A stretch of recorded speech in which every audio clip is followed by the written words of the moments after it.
The Father bless me with the heart of a lion and a warrior soul.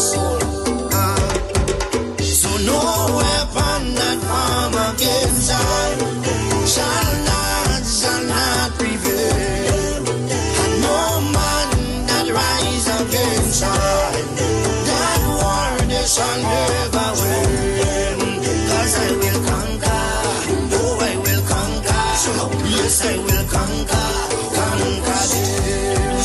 Come on, let's conquer, oh I will conquer, rise up and conquer them. Tell them no retreat, no surrender. I shall fight till the end of days. I was born as a Makai warrior, and the Almighty God my blade. Fire burn all Satan carrier. Father loose all shackles and chain. This morning first thing as I wake up, King David told Sam to the brain. Don't let your courage go down, keep it up. And if your heart rip up and stitch it up, don't let your faith them fall, pick it up. When my cup was empty, God fill it up. Don't take the devil contract, rip it up. And if your bad mind people to go meet it up, pass me the Congo drum and let me beat it up. God on my side, me no give it up. So no weapon that form against I shall not prevail. And no man that rise against I, that war they shall never win. 'Cause I will conquer, oh I will conquer, yes I will conquer them. Come on, let's conquer, oh I will conquer, rise up and conquer them. Thank you, Father. I want to say thank you, Lord. You are everything, Father. Thank you. Father, you alone shall guide me. No man shall lead my path. In the wind I hear your quiet whispers, and you heal my broken heart. Even some of my friends turn enemies, and they pray for right to fail. And remember you gave us your only begotten son, but we gave him the wound of life. Send down your warriors with the hello. They carry down to the end of days. No matter how the devil try trick me, unto you my soul I will give. Father, I know this storm is coming. I can see the high tide raise. Without you there is no rudder. Could there be that we is my soul? No weapon that form against I shall not prevail. And no man that rise against I, that war they shall never win. 'Cause I will conquer, oh I will conquer, yes I will conquer them. Come on, let's conquer, oh I will conquer, rise up and conquer them. I am a man, I am a champion, I am a warrior. So who are you to tell me that I cannot make? Who are you to tell me that I am not the greatest thing that God ever created? Good morning, Grenada, Carriacou, and PT Martinique. You're listening to Hard Talk Grenada. A very special good morning to those of you joining us on 97.5 CitysoundFM, 89.5 CRFM, 91.9 and 91.5 Real FM Radio, 92.9 Sister Round Radio broadcasting from Hillsborough, Carriacou, and of course 94.9 We Noise Radio out there in Brooklyn, New York. A very special good morning to those of you joining us on the live video, whether it's on Facebook, on YouTube, wherever you may be. A very special good morning to you. It is a beautiful morning in the Spice Isle of Grenada. The sun is shining, and of course, we are always happy to see another day. In studio with me this morning, I have none other than Mr. Roland Bola. Good morning, Mr. Bola. Good morning to you, Miss Duncan. Good morning to our listeners out there, by whatever means you are listening, whichever station you are tuned into. It's really fantastic. The weather is good. This morning is not as hot, I believe, as it was the day before and the day before that. But it's a good day. It's Friday. It's normally the start of the weekend when people start winding down a little bit winding down from the work, and getting into a more relaxing mood for the 2 weekend days, Saturday and Sunday. Whatever you are engaged in doing. I do wish you the best for this morning and hope that you will continue throughout the day to be very productive. And of course, I want you to be safe and secure and to have a fantastic weekend. Wonderful. Well, Mr. Bola, I want us to begin the conversation. We're going to recap what happened during the week, of course, because there's so much that happened over the week that we need to talk about. And, of course, with the opening of the airport on Tuesday, we do need to touch base and see what is happening there. But a lot has happened since then. Now, I want us to first let the public know that it is Friday, so we are going to open the lines very early so people can call and be a part of the conversation. Now, I am a very happy mother this morning, Mr. Bola, because yesterday, my daughter, they had their graduation ceremony. Now, a lot of people are saying graduation ceremony, but all ain't supposed to congregate, all ain't supposed to... And you know what I've realized is that COVID has brought out a lot, as we always say, in us.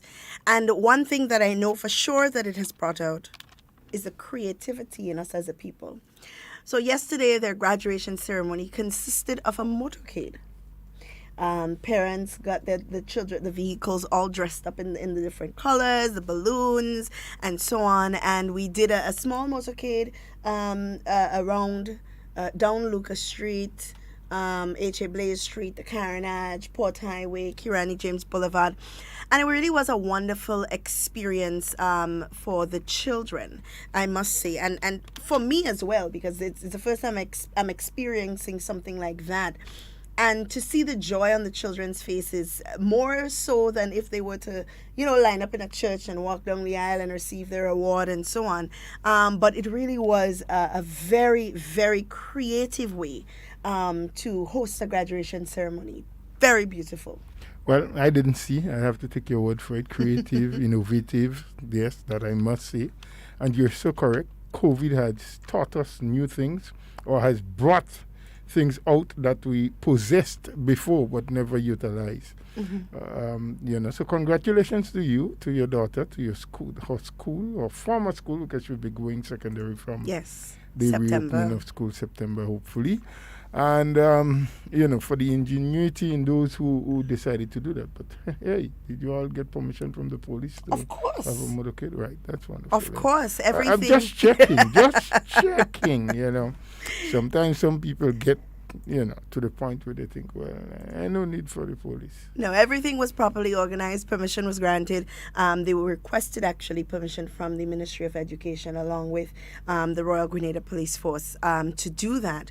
And it really was a beautiful event, Mr. Bola. It brought tears to my eyes. The vehicles weren't overcrowded. Most things bring tears to your eyes. I wouldn't let the public know all of the things that bring tears to your eyes. But I hope you all didn't overcrowd any one vehicle. No, right. No. Were you all wearing face masks? We were. Well, I think you obeyed most of it. And you hand sanitized when you were finished. Yes, with that. We did. Yes. You're not saying yes because you are. No. We did, and nobody. We didn't gather or anything like that. It was everybody in their vehicles. Once we got to Kirani James Boulevard, then everybody dispersed in their own location to go wherever it is they needed to go, and that was the end of it. Ah, I see. It's short, right? But, memorable. Memorable. I think it will be etched in the memories of the children and some of the parents for a long time to come. Absolutely. It's definitely etched in my mind. Right. So, Duncan, we've been talking during the week a lot about the need for us as a people to continue to obey the protocols. The fact that medically it has been pronounced that we have no cases of COVID at present in Grenada. So, in terms of what that defines is that we are COVID-free. Mm-hmm. And I recall we continue to beg of our people to be cautious, still obey a lot of what is expected of them by washing hands regularly, wearing some kind of face covering, keeping the physical distance as much as they can wherever they go, and things like that.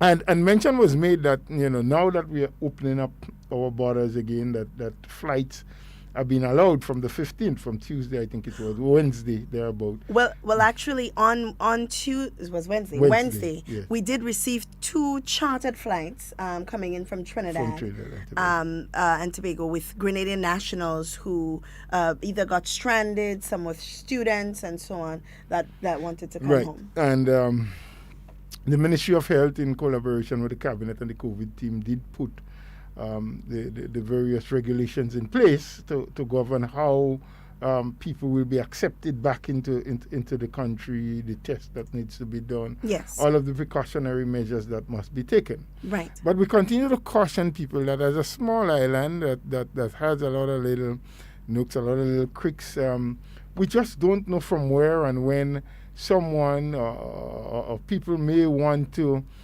just undercover in an illegal way slip into the country without getting tested, without the authorities being able to check on them. And I recall reiterating what was said by the permanent secretary, acting permanent secretary in the Ministry of Health, Dr. Martin, that at some time before the authorities had to be called in because there were some people on a yacht that attempted to slip into the country under radar, if we should say that, without being checked, without following the protocols. And we keep cautioning that, in desperation sometimes, people may try different things, knowing that they have not followed the protocol, they may try to use whatever means possible to get in. And with a release coming from the police, case in point, we found that on Tuesday, they were able to apprehend the captain of a boat and a sailboat, I understand, and 2 passengers whom that captain was trying to get into Grenada.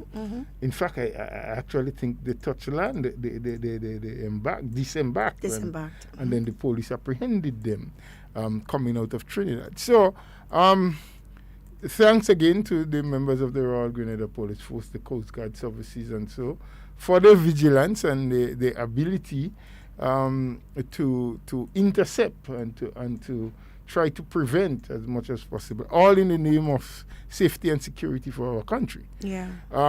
But we still need to stress the fact that there is still some gray areas. There is a great possibility. You see, the police has a job to do.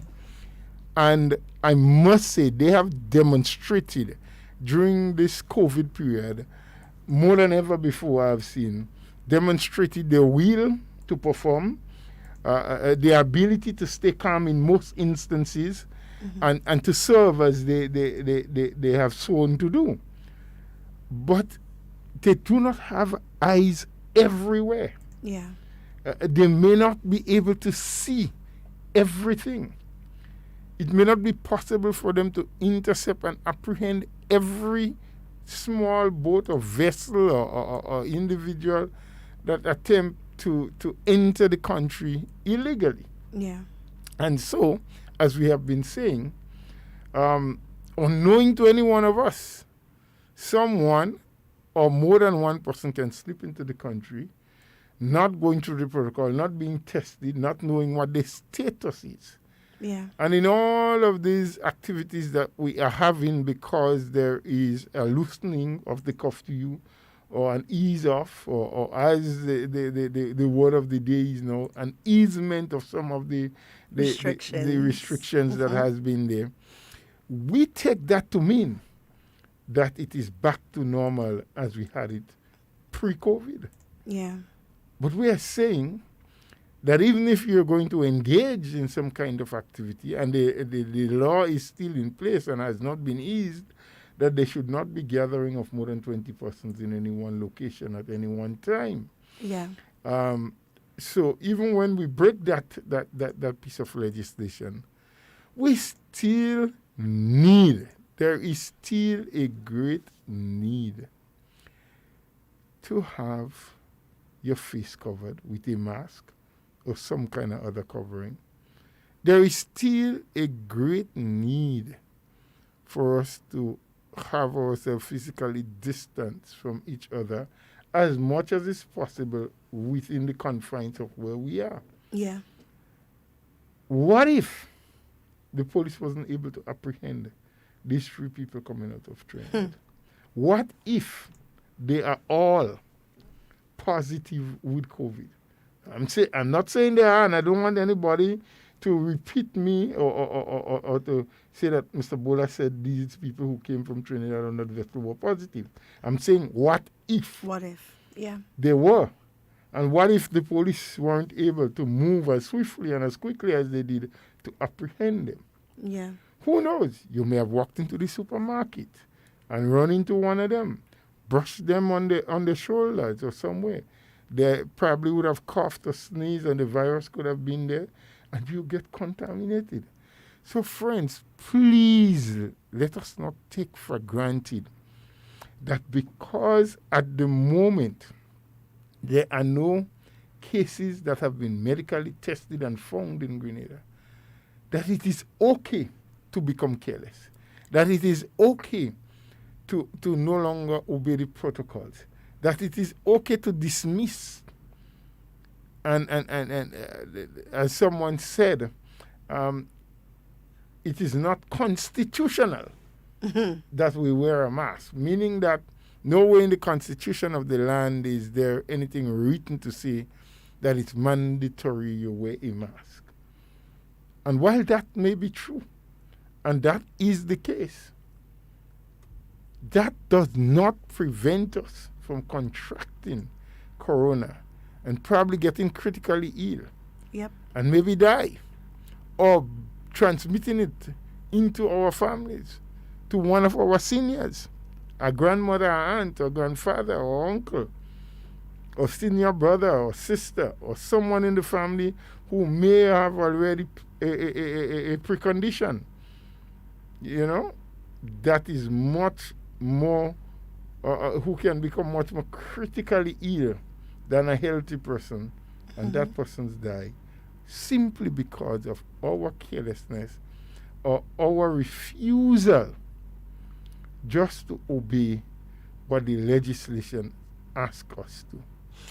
Yeah, and I mean, Mr. Bola, it's all about a personal choice and having consideration for other people other than yourself, you know. There are a lot of people who say that, there are people who say that, you know, I ain't wearing no mask. They're just trying to control me, trying to tell me what to do, and I will not be controlled by the government. And it has nothing to do with that. Actually, there was a young lady who made a post to social media, and I think it is actually one of the best posts that I've seen regarding this issue, and I want to read it quickly for the listening public. It says, to those who are complaining about their rights and the government's overreach on wearing or not wearing a mask, this sums up my feelings about the mask issue. When I wear a mask in public, and especially in stores, I want you to know that I am educated enough to know that I could be asymptomatic or pre-symptomatic and still give you the virus. No, I don't live in fear of the virus. I just want to do my part. I just want to be part of the solution, not the problem, and show my love and care for others by not sharing any germs I might have. I don't feel like the government controls me. I feel like I'm an adult contributing to security in our society, and I want to teach others the same. This in no way threatens my freedom. If you could all live with the consideration of others in mind, the world would be a much better place. Wearing a mask doesn't make me weak, scared, stupid, a sheep, or controlled. It makes me caring. When you think about your appearance, discomfort, and the other people's opinion of you, imagine a loved one, a child, father, mother, grandparent, aunt, uncle, friend, or a stranger placed on a ventilator, alone, without you or any family member who is allowed at his bedside. Ask yourself if you could have helped them a little while wearing a mask. That's very, very thoughtful. You know, what jumped out at me there is not just the fact that she's wearing a mask because she was told or being asked, or because it has been established that by so doing, you can protect yourself and protect others if you are the one carrying the virus. Yep. But it went deeper to show that humanitarian value when she spoke about caring for people, caring for each other. And sometimes we think that the word caring simply means giving something to someone. Acts of gratitude and affection. Acts of gratitude, being benevolent. You know, I gave you a lunch, so I care about you. I gave you a lift. No, but we can show real care for each other. And that jumped out at me when you read by saying, I will wear my mask everywhere I go in public because I care about that other person who may be in the same place with me at the same time. And if each of us view it as being caring and concerned. And earlier this week, when I was speaking about it, I said maybe in some instances we can insert or use the word patriotism. Yeah. Yes? Pretty strong word, but what I was aiming to achieve is similar to what this writer said, the care. Because if we care enough for each other and for our country and for its growth and development, because the more of our young, vibrant people who are at working age that gets sick and have to be on 2 or 3 months sick off from the job, we are losing great productivity.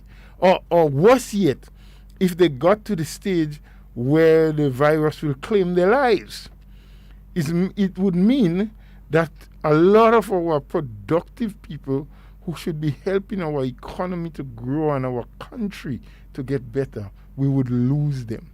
So let's have that level of care. Yes? Let us be concerned not just about the individual bowler or Duncan or whoever it may be, but let us see it as doing something for the protection of others as well. And I really love that piece. Of course. And I love the part that goes on to say, when you think about your apparent discomfort or other people's opinion, imagine a loved one, a child, a father, mother, grandparent, aunt, uncle, or friend, or even a stranger who's placed on a ventilator, alone, because nobody is allowed to be at their bedside. Just think about it. If that isn't enough, if just asking you to wear the mask isn't enough, just think about that for a moment. Yep. It could be one of your family members. It could be your own child. Definitely. And I wonder sometimes as a young person, because we have a lot of young adults out there who have different opinions on what things should be, and that's fine. That's their right, But at the same time, we have a lot of them who are parents. We have those who live with their parents, who live with a grandparent, and I want them to consider how they would feel after enjoying themselves for only just a moment, to live with a lifetime of guilt over the fact that you probably were the one who brought the virus home to your family member. And it's not really about scaring anybody. These things are not meant to scare you, to have you live in fear, to frighten you into submission. That's not what it's about. Because you hear these statements out there. Oh, they're saying that to frighten us, so you'll listen to what they say. That's not what it's about. It's about showing you the reality of the situation so that you are able to make an informed decision based on that reality. You can't keep things or keep watering down things because you're afraid of how someone will feel about what you've said. especially if that's something that you have to say is beneficial for their livelihood. So we have to be mindful of that as a people. I listened to that or read that release yesterday, and the first thing that ran through my mind, Mr. Bola, was Bathway. And in my mind, I'm saying to myself, what if there were more than 2 people on that boat that disembarked? What if somebody slipped through the crack? And what if that one person, asymptomatic, end up in Bathway with all of these people and all of these gatherings? What if? That is a question that we need to start asking ourselves. Very important question. Very, very important question. Since I was a little boy growing up, I've heard it being said that if is God's secret. I don't know if you ever heard that. No, I never heard that. They said if is God's secret. Mm-hmm. Because whenever we use if, the word if, more often than not, is because we do not have a definite answer for, the situation we're talking about. So we presume if this is to happen, it's being presumptuous. Mm-hmm. So we just don't know. And I don't think that we should be so adventurous as a people to always take the chance into the unknown. Yes, we can go, but we must go prepared.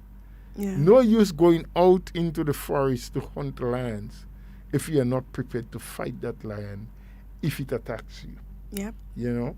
Don't play that you're the bravest man out there and you want to approach a fighting bull without being prepared with all of the necessary tools and equipment that you would need. Yeah. And that's all we're saying. COVID is our enemy. COVID is whom we have a war with. COVID is whom we have to fight and get rid of. Not the medical people in our system that are fighting hard day and night, sometimes going 24 hours without rest or sleep, trying to save the lives of many ordinary people. They are not the enemy here. So when they give an advice and they ask us to follow certain protocols, it's not because they are against us or they want to make mischief on us. It is because they want to save lives. Yeah. So don't fight them. Don't curse them. Don't curse the administration. Don't curse the Ministry of Health because they are asking you to do certain things that will ensure that you remain protected and the rest of Grenada remain protected. COVID is the one whom you must be angry with and be prepared to fight to take down. But if you're going into battle, you must go battle ready. You must go prepared. You must have the necessary tools to function as a warrior. Yeah. And what are our tools? Face mask, covering our face, hand sanitizing, so have some sanitizer, washing it regularly with soap and water, so have our soap when it's available to use water, keeping our physical distance. That is what we need to do. These are the tools and the weapons we need to fight this war against COVID. I mean, just this morning with a clip from the BBC, they were talking about in Africa. There were medical people talking about the fact that they have to turn away so many people who may have contracted the virus. And they just couldn't help. And how painful it is for them as medical professionals to have to say no, to have to turn people back, because that is not what you were trained to do. But they are overwhelmed with the numbers. So we are fortunate and blessed in Grenada at this present moment not to have a case that we have to treat. Yep. Let's try to keep it that way. We have made some gains. We have won quite a few of the battles, but remember the war is still very much in action. And we have to, as good people, as good soldiers, we have to be proactive, we have to be ready, we have to be vigilant, we have to keep our watch, stand guard, and be prepared with our tools. So please, we're begging of you, wherever you're going, whatever you're doing, protection must be a watchword. Have some face covering, and keep physical distance as much as that is practicable in the way you are. Absolutely, Mr. Bola. And I mean, the emergency powers, they came out yesterday, not yesterday, on Tuesday. And I believe the only changes really to the regulation, well, it's not really changes, but a constant reminder is that the regulation mandates that every person in public must wear a mask or an appropriate form of face covering, and adopt social and physical distancing of 6 feet, right? And it also mandates that social activities must not be beyond 20 persons, while a maximum number of 50 persons or people allowed to attend weddings and funerals is limited, or a maximum number of people allowed to attend weddings and funerals is limited to 50. So 50 people for funerals and weddings only. All other social gatherings should be 20. Or less. And it's funny, the first one I want to go back to, which is a regulation that mandates that every public person in public must wear a mask. And Mr. Bola, you walk through St. George, and everybody's about their business, of course. But there are some people who just, for whatever reason, not wearing a mask. That is so true, but it's not limited to just St. George. I mean, you talk about St. George because that's where I am, right? But I think it's throughout Grenada. There are a lot of Grenadians or people who are in Grenada that are adhering to the call. Yeah. I see many people, if not a mask, but have some kind of face covering on. But there are also almost equal numbers who wear nothing at all. Yeah. Or even if they do not wear the mask over the mouth and nose. It's underneath the neck, on the chin, someplace. But what is necessary is for us to, and the purpose for it is to avoid the virus from getting. And I mean, even now more than ever, Mr. Bola, with the reopening of the airport, even now more than ever. Let's say last week people get a little leeway because, airports were still closed, although that is still not a viable excuse because we still had the import and export ports. They were all operational. And then we had issues or instances of people trying to sneak into the island and so on. So it's still not a viable excuse. But let's play devil's advocate and say, fine, we have no cases, the borders, the airports are closed, there's no commercial flights coming in, no one coming in and out. So we're not going to wear our masks this week.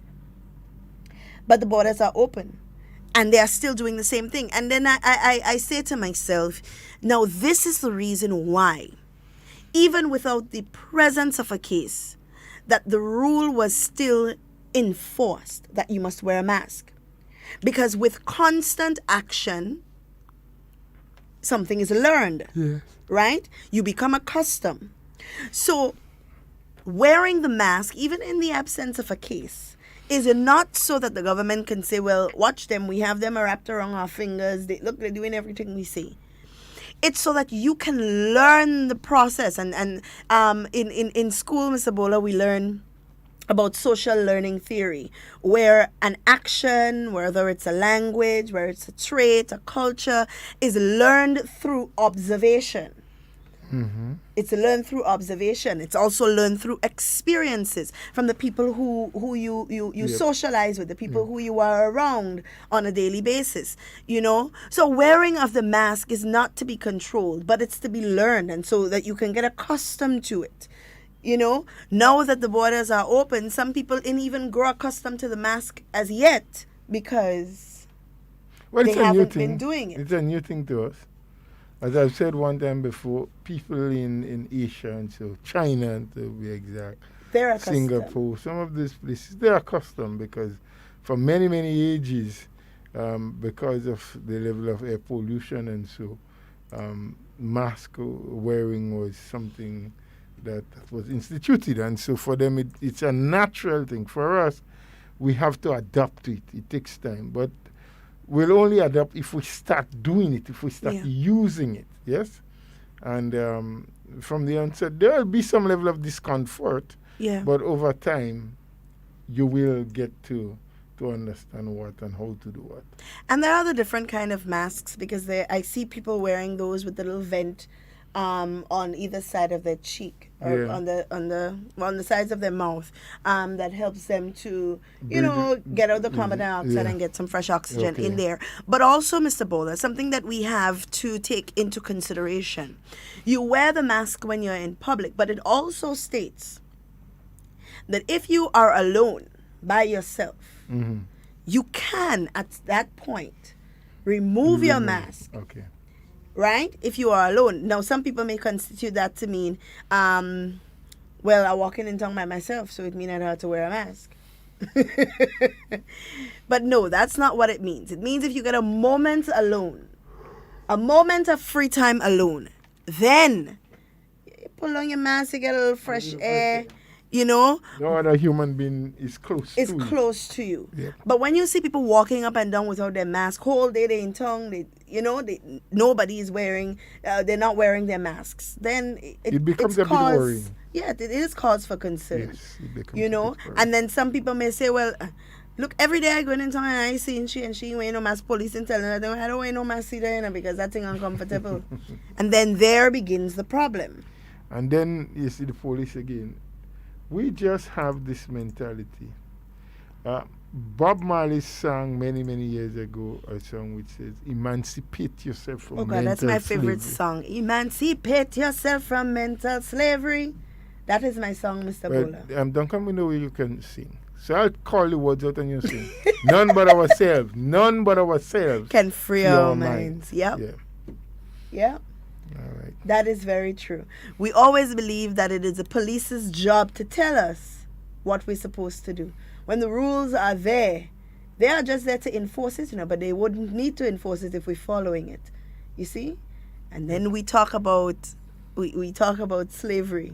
Yep. We enslave ourselves. Yes, with that kind of mentality of someone having to stand over us with a big stick, Telling us you what. know, always having to tell us or to push us, Yeah. or to demand that if you don't, what the consequences will be. You know, we are not free enough and free-minded enough to recognize what is good from what is bad for us, and to just do it voluntarily, without any force, without anyone pushing us. Or some of us, as you know, I shouldn't say all of us, because there are those who religiously obey and do what they were asked because they see a wisdom in doing it. And there are a lot of us who argue some kind of arbitrary stuff about why it is not necessary or why they will not do it, you know, and we can't understand that. So let us not just wait until the police pulls up on us or tells us or comes to us. We understand why it is necessary. We have been saying it repeatedly. We understand that it is for self-protection and to show care for others. So let's just do that. Let's just protect ourselves. Let's just protect our families. Let's show care for other people who are human beings like us, and do what we are supposed to do. And I think it can all be good, because I don't know, Duncan, what you heard again outside of Wednesday, whether there were flights yesterday or so. I didn't get any information on whether Information. flights came in regionally, but I know it is open for regional. That's the OECS in the Caribbean, so and Carriacou. So people that probably got stuck in Barbados and so on that wants to come home, they are free to do so. Of course, a conversation must be had on how that will happen. Of course, we know with the debacle of Liat. Yep. How are we going to move forward for regional travel? But I do believe that there is an airline, I can't remember the name of it, that is making trips. And I see prices as low as $99 US, Mr. Bull. No, it's just, well, I thought you were saying $99, meaning easy, but when you start talking US, you're still talking a lot of money. I mean. But that's still considerably lower than what it's accustomed to to being, but nobody is really motivated to, well, I shouldn't say nobody. I am not motivated to travel, to go anywhere right now. I believe that I am in the safest place on the earth, which is Grenada. Okay. Because we have managed to control, for the most part, the effects of COVID-19, for the most part. Hats off to all of the frontline workers. Yes. We try to categorize them as the nurses and doctors, the ambulance drivers, the orderlies, those cleaners at the hospital and other medical places, the police themselves, who were at the front line, who overlooked and saw that things went well. Even those who sit in the back room, the COVID team, and set up the protocols and analyze the data that they get from outside of Grenada and inclusive of what was happening in Grenada, so they know how to tweak and to tailor make the regulations and to the advice that we got. They all deserve our appreciation and, of course, our prayers, because there are some people who went beyond the call of duty, and they did well. Yeah. And they must know that we appreciate that as Grenadian citizens. I mean, we are rated in the world now. We are being looked at as a success story, and that success did not come because Roland Bowler was on HARDTALK talking or Miss Duncan said something. The success came because there were real people, real Grenadian nationals, of course, who put themselves at risk and put their life and that of the family on the line. Yeah. During the time when we actually had cases here, to work with these people, to help to isolate them, and all of those who participated in doing so. And there are still people now, as we speak, who have the responsibility. So, for example, as our borders open up and the rapid test is being done as passengers get off the flights and they are being tested, if there are any positive cases, if anyone comes up positive, as I am, and I'm quoting now from what the Minister of Health would have said, there are people designated with certain jobs, drivers of transport, to take these positive cases into quarantine, and so there are still people lined up to do a job in order to protect the rest of us. Yep. To make sure that the rest of Grenadians are protected. And it is the rest of us now who behave sometime in a manner that shows no care and concern for those who went forward in the front line and risked their lives. So it's like an army going to war, and the first battalion is sent out in front to face, the onslaught. And when we feel that we have weakened our enemy sufficiently, the rest of us just put all our arms down and decide we can go out there and party. But the war is not over. There's still fragments of the enemy that is around, looking for the opportunity to invade and to come in. So let's be cautious. Let's be concerned. Let's act with sense. Let's be sensible people. We are known to be a very courteous kind of people, but we have never been, in my opinion, recorded in history as being downright stupid. So let us not act that way. As Grenadians, let us go down in history as having fought this battle with COVID, win and remain winners, remain on top, holding gold and the trophy for the championship in our hands always. Absolutely. And Mr. Bowler, you're so right, because it is our family members, our people, a neighbor, our mother, a sister, a brother. These are the people who are the nurses and the drivers and the caretakers for the people who come into this island, for the people who have tested positive for COVID-19. It's Grenadians that's dealing with them.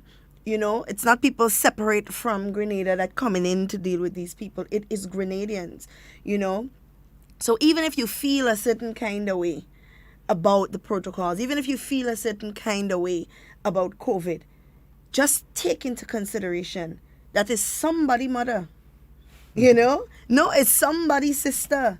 is anti this and anti that from up the road, that are our frontline workers that are out there fighting this battle. And when we don't follow the protocols, when things get hectic, it's these same people that are going to have to be fighting day and night to keep you alive because you chose not to follow the protocol. That's true. Risking their life to save your life when you didn't care about theirs before. It's funny, Unfortunate, but you can't be careless with it.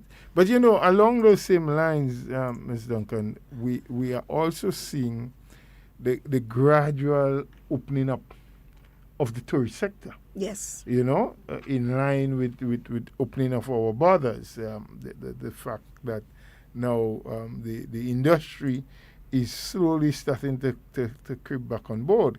And I learned that there are a number of things happening behind the scenes. There are PSAs that are being developed to be played on airlines and so, I understand, talking about what the protocol is in Grenada and what is expected of visitors when they come to Grenada.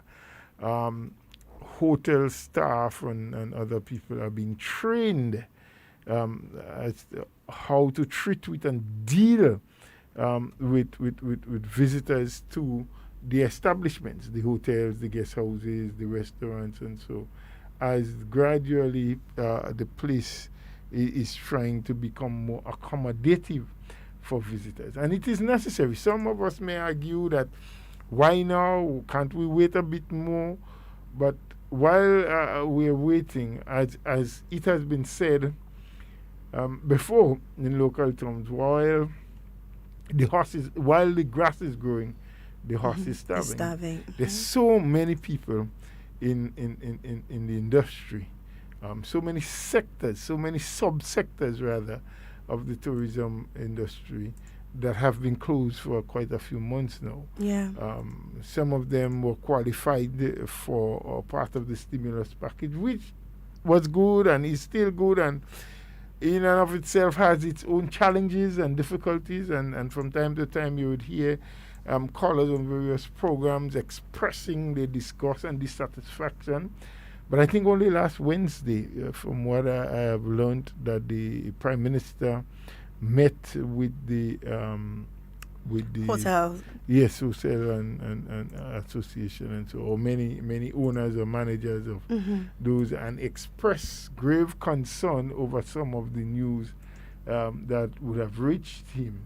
News of the nature that there are some among the grouping of hoteliers that received the assistance through the stimulus package for payroll and have not transferred or transmitted those funds as adequately as possible to the workers. That there are some people who kept that money as though it was theirs, and it is sad, but I hope that having had that meeting now and understanding from the Prime Minister what it should happen and how it should happen, that these people will take corrective action so we can get things going smoothly again, and that the industry can start growth. I learned during this week from news that in Jamaica, for example,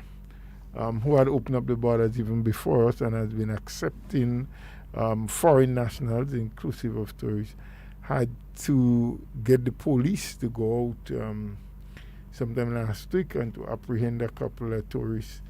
That was granted permission, but in inverted commas, the word limited movement. So they were restricted to remain within a certain area, within the belt, the tourist belt, but broke that and went beyond where they was asked. So now the authorities in Jamaica, both health and tourism, are looking at training some people to be as what we call here. We have traffic wardens here. They'll be called tourist wardens, I believe, to monitor the movements of people there. So precautions. Yeah. Now, Mr. Polo, we have to take a short break. there's a developing story that I just want to quickly get some information on. So we're going to take a short break, guys, and then we will be back with some more hard talk for you. Like the rest of the Caribbean and communities all around the world, is facing an unprecedented challenge with managing the impact of the COVID-19 pandemic. We are thankful for the support of Grenadians and friends of Grenada, both here and abroad, who have come together to offer prayers, support with supplies, volunteer their time and expertise, and give donations. Many of you continue to reach out, asking how you can help. In response to your request, and to further streamline our procurement process of personal protective equipment and other supplies, the Government of Grenada has developed the COVID-19 Response Support Fund. The fund gives Grenadians, friends of Grenada, and organizations the opportunity to support and partner with us through donations in the fight against COVID-19. If you are in Grenada, funds can be donated at the Grenada Cooperative Bank at account number 413-000-849. For further details and donation options when contributing from outside of Grenada, please visit our website covid19.gov.gd/donate. The government of Grenada, Carriacou, and Petite Martinique is asking all residents who have respiratory symptoms, including cough, shortness of breath, difficulty breathing, or fever, to get tested for COVID-19. Protect your family and yourself. Make the call 538-4787 or 458-4787. Get tested. Save your life. Save my life. This has been a message from the Ministry of Health.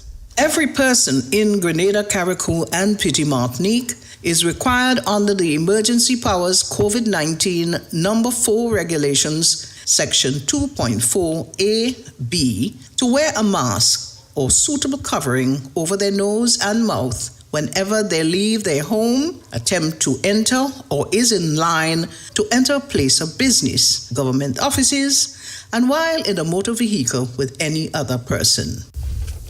The following is a public service announcement on the opening of the plant distribution season. The Ministry of Agriculture and Lands wishes to inform the general public of the change of date for the opening of the 2020 plant distribution season. The season will be declared open on Tuesday, 14th July at the Marable Propagation Station, St. Andrew. Please note that the sale of plants will commence on Thursday, 16th July at the following propagation stations: Marable Propagation Station, St. Andrew, Boulogne Propagation Station, St. Andrew, Moran Propagation Station, St. John, and Ashenden Propagation Station, St. David. The Ministry apologizes for any inconvenience caused. Ministry of Agriculture, ensuring food and nutrition security for all. Grenada, like the rest of the Caribbean and communities all around the world, is facing an unprecedented challenge with managing the impact of the COVID-19 pandemic. We are thankful for the support of Grenadians and friends of Grenada, both here and abroad, who have come together to offer prayers, support with supplies, volunteer their time and expertise, and give donations. Many of you continue to reach out, asking how you can help. In response to your request, and to further streamline our procurement process of personal protective equipment and other supplies, the Government of Grenada has developed the COVID-19 Response Support Fund. The fund gives Grenadians, friends of Grenada, and organizations the opportunity to support and partner with us through donations in the fight against COVID-19. If you are in Grenada, funds can be donated at the Grenada Cooperative Bank at account number 413-000-849. For further details and donation options when contributing from outside of Grenada, please visit our website covid19.gov.gd Grenada.WI/donate. The government of Grenada, Carriacou, and Petite Martinique is asking all residents who have respiratory symptoms, including cough, shortness of breath, difficulty breathing, or fever, to get tested for COVID-19. Protect your family and yourself. Make the call 538-4787 or 458-4787. Get tested. Save your life. Save my life. This has been a message from the Ministry of Health. Every person in Grenada, Carriacou, and Petite Martinique is required under the Emergency Powers COVID-19 Number 4 Regulations, Section 2.4a(b), to wear a mask or suitable covering over their nose and mouth whenever they leave their home, attempt to enter, or is in line to enter a place of business, government offices, and while in a motor vehicle with any other person. Be COVID-19 smart. Obey the law. Cover up. Wear your mask. The following are a list of food items to have on hand amidst COVID-19. Perishables like vegetables, fruits, provisions, and eggs. You are advised to stock perishable items to last up to 2 weeks. Non-perishable items including dry goods like cereals, flour, cornmeal, oats, rice, pasta, nuts and nut butters like peanut butter, crackers, canned or frozen meats, ready-to-eat canned meats, powdered or canned milk, dried peas and beans, canned fruits in natural juices, 100% canned fruit juices, and canned vegetables. You can stock non-perishable food items to last up to 1 month. Store bottled or clean drinking water, 1 gallon or more per day per person. If you suffer from a medical condition, have prescribed medications on hand. A message from the Grenada Food and Nutrition Council as we battle COVID-19. You're listening to Hard Talk Grenada via www.hardtalkgrenada.com. Grenada, like the rest of the Caribbean and communities all around the world, is facing an unprecedented challenge with managing the impact of the COVID-19 pandemic. We are thankful for the... All right, guys, we're sorry about that. And we are back. Now, we've been trying to get some further information on a story that is just surfacing, that has surfaced. We've seen a lot of comments as it relates to it. And we know one of the things that happens a lot here in Grenada is that we hear half of the story before we get the facts. We, run away with it. And Mr. Bola, this is a very fitting time, especially due to the topic that we have been discussing today on, you just never know. Just never know. You just never know. So I'm quite sure that most of you have already heard that, because it's been out there, that three Trinidadian nationals, Trinidadians who returned from Grenada on Wednesday. Remember, there was a repatriated flight on Wednesday that came into the island, and it took with it some Trinidadians who were stuck in Grenada. These individuals, when they returned to Trinidad, of course, the policy in Trinidad as well is that you do the rapid test and so on at the airport and all of that.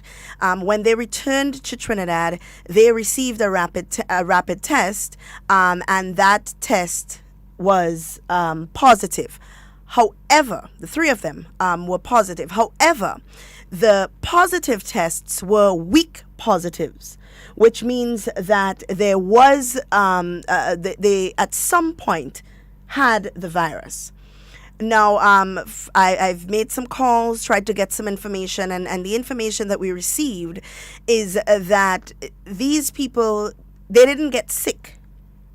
They didn't show up on any of Grenada's COVID radars, meaning that they didn't report any sicknesses. They weren't reported to any of the health facilities or any of the COVID lines or anything like that, right? As far as I understand, we are already moving quickly to do the relevant contact tracing to find out who these people have been in contact with and so on. And Mr. Bola, that just goes to show these are not people who came into the island. These are not people who snuck in. These are not people who at some point in time came in on some private flight, as people might want to think. These are people who have been in Grenada. They've been here for the past however amount of months. How they contracted the virus, that would, of course, present itself as time goes by. But as for now, the information that we have is that they did test positive. It is a weak positive, which means that there is very limited virus left in their system, right? That is according to the medical explanation. The medical explanation, of course.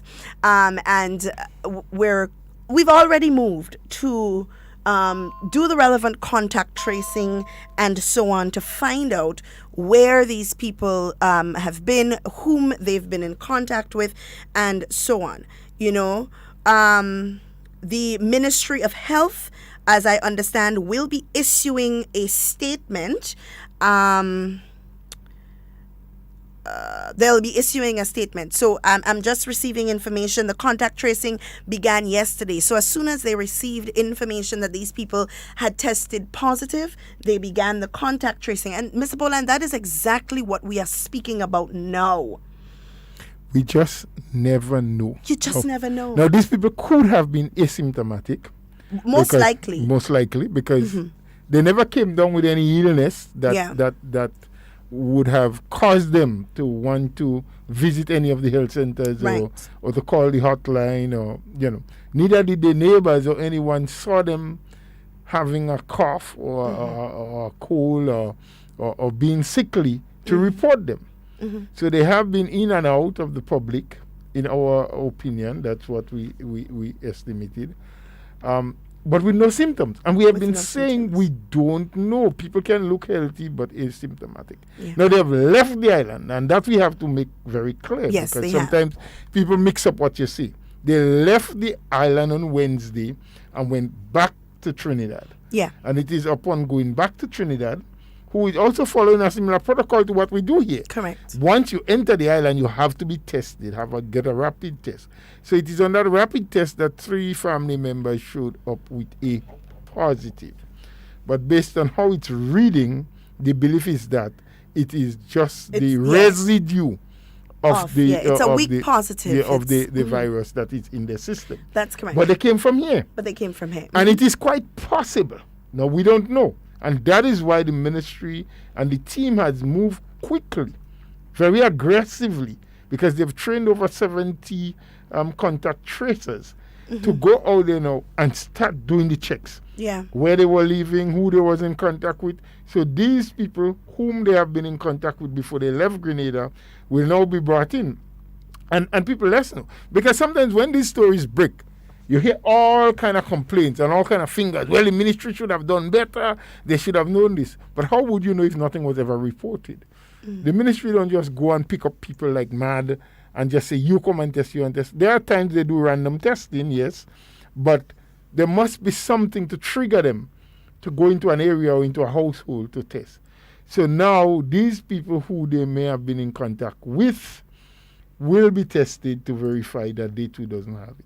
So when we say be cautious, obey the protocols, wear a face mask, continue to social distance of physical distance from each other as much as is possible. And I say the word is possible because sometimes depending on where you are and what you're doing, it is not possible to keep an exact 6 feet. But if you have on a face mask, you still have some level of protection. You have some screening, some border between you and the next person.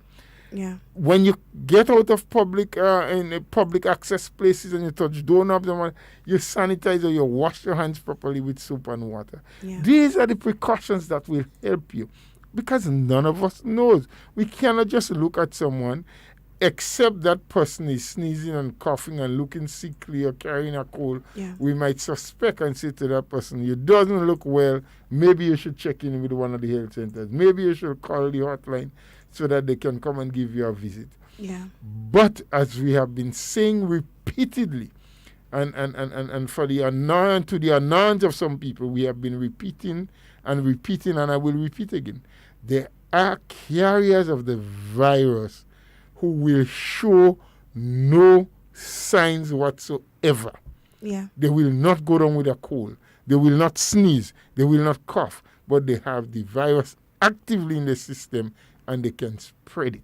So based on what we have picked up on this developing story, it may have well been a case of these people being asymptomatic, being here, probably having the virus, but with no signs, so no one checked. And there are, because I'm looking at social media now and I'm seeing a lot of people talking about, oh, well, were we even COVID free? And now starts the conversation that we have been lied to all the time. And I want to appeal to the public that we must stop and think for a moment, because for these people to not show up on any radars, it would mean that they were not sick enough to seek medical attention. And I mean, we've been through this too long to still be making these kind of statements. But we have been saying repeatedly here that at present, we are COVID-free based on the medical pronouncements. And that's what you can go by, yeah? That's all you can go by, because if you do not have people who have tested positive, you cannot say that you have a case, and that's what CAFA and everyone else will go by. Yeah. But when we say that medically tested people, there are none that are positive, we always go on to say that we do not know where the next case is, because it's until and unless these people get tested. So you can say, some smart guy might say, well, why not test everybody in Grenada? Well, you need the resources, you need all of the tests, and to do it. But because you are tested today, it doesn't mean that 15 days from now that you cannot, contract the sickness somewhere from someone. So it's all about every one of us taking responsibility. I knew from the beginning, it has been said, that to fight and beat COVID, we must be in this thing together. Yeah. It is not about the ministry one side fighting, or the medical practitioners, nurses and doctors and other people at the hospitals and health centers fighting. It's all of us playing our respective roles wherever we are and whatever we are called to do. And as citizens of the state, as people who reside in this country, our role, because I'm not a medical practitioner, but my role will be to follow the protocols. Wear face mask, social distance, wash hands, all of the precautions, and so do you. The medical people knows what they have to do. They will wear the protective gear and they will test. The COVID-19 team knows what they're supposed to do. Yeah. Assess all of the information they have, locally, regionally, and internationally, and make determinations as we move forward. The police knows what they have to do. The cabinet of the country knows what they have to do. So we're saying that all of us must play our part. And if some are playing their part and others are not, it's like a game of cricket. You have the team. I am the bowler. Yes, I am a bowler. And I am the bowler. But if the fieldsmen fail to hold the ball from going in the boundary, the team will score a lot of runs. Or refuse to take the catch. Or doesn't send the ball to the keeper to run the guy out, would not get any wickets. So it's not just the bowler and the batsman, but every person have a role to play, and that's why you have different field placement. Yeah. So we all must play in our respective position where they put us, and we as a people, our game, our part in the game, our role in the game is to follow the protocol. So I really do hope that developing story, that it's already running wild and people are having this. My news feed is covered in this story coming out of Trinidad. But I just want to appeal to the people. When you read it, I mean, we are past the place of emotion now when it comes to COVID. These people have been in the country since March, from what I understand, which means that at any point in time, they could have had the virus. They could have come into the country at some time before the borders closed and have the virus even then. right? We don't know. We don't know how long it's been in the system. There's no test that can tell you how long someone has had the virus, or when they contracted the virus. What we do know is that they received their test. It was a weak positive, which means that they did not newly contract the virus. It wasn't something that they just contracted. It's something that has been in their system, which means that they had it a while. It also then means that for them to not be sick enough to require medical assistance, it means that they were probably asymptomatic, right? So we know what threat that poses to our people. Now, luckily enough, we've been in a state of lockdown for quite a while. Most of us have followed those protocols. Most of us have adhered to the quarantine regulations. And that is probably one of the reasons why we don't have more cases. A lot of people were against it. People were saying that it was unnecessary. But here is a perfect example as to why government must do what government has to do to protect all of the people and cannot act on the emotional outbursts of just a few. It has to be a prudent decision that will benefit the whole of Grenada. Calm and well calculated. Calm and well calculated. That's why we continue to say that leadership is not just about emotional outbursts. It's about in critical times, in crisis times, in times when things are not running as they normally would. You have to take prudent decisions. Yeah. You have to be calm about it, but self-assuring and reassuring to the people that what you're doing is correct and will work out in the long run for the benefit of people.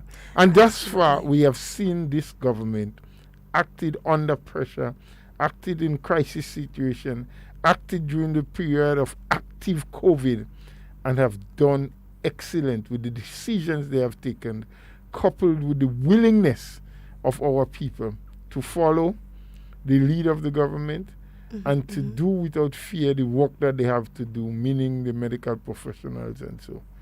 So we have to say kudos to every one of them, to government, to the cabinet team or the team of cabinet members, the frontline workers, as we oftentimes say.